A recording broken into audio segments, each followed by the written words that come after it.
lagi untuk menyiapkan Pilkada dan Pilgub 2024. Tetap rapatkan barisan, perkuat konsolidasi, ini belum selesai. Pilkada, Pilgub,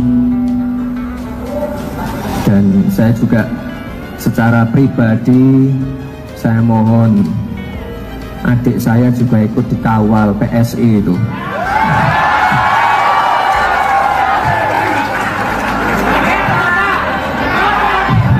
Memang tujuan yang terpentingnya itu adalah membuat pembudayaan baru dalam hidup kita. Itu pembudayaan baru. Pembudayaan baru. Jadi orang itu merasa bahwa presiden itu tidak untouchable gitu. Dia touchable, dia bisa disentuh.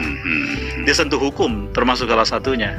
Ya, tantangan pertamanya memang itu, bahwa membuat orang merasa bahwa ini baik buat kebudayaan Indonesia, buat masa depan demokrasi.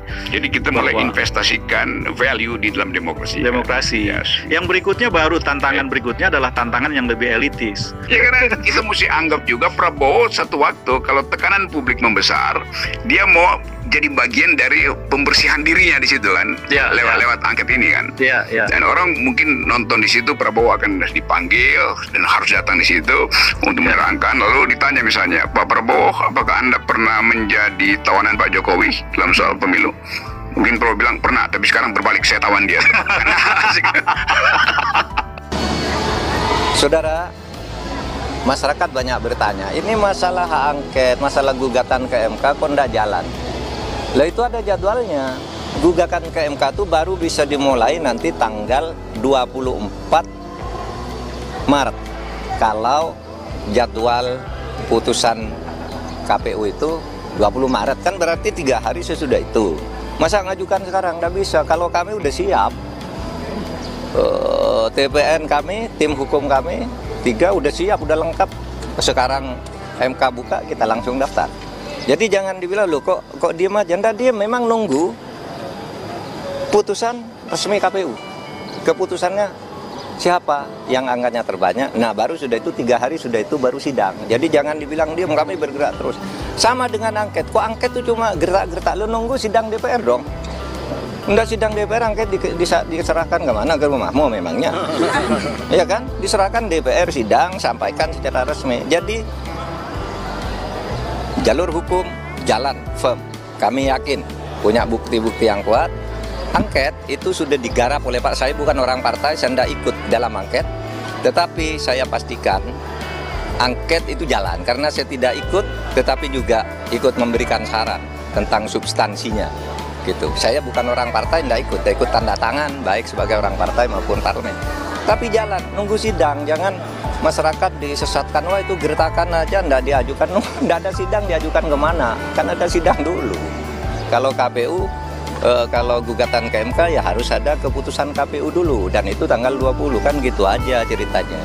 Jadi nggak digembosin tengah jalan ya Prof, karena kan harus ada. Nggak, ini bukan gembos, ini makin keras pompanya nih. Makin keras, tidak akan gembos. Saya selain pilkada oleh MK ditetapkan secara definitif harus berlangsung November, saya juga minta masyarakat agar mengawal pembahasan RUU daerah khusus Jakarta.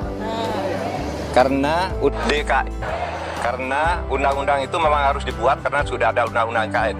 Tapi ada satu isi yang di situ sangat mengecoh kalau saudara tidak hati-hati, yaitu Gubernur DKI semula itu akan dipilih oleh Presiden langsung karena ini daerah khusus. Masyarakat tidak setuju, lalu sekarang kesepakatan sementara itu nanti Gubernur DKJ itu akan dipilih 2 nama oleh DPR lalu diserahkan kepada Presiden.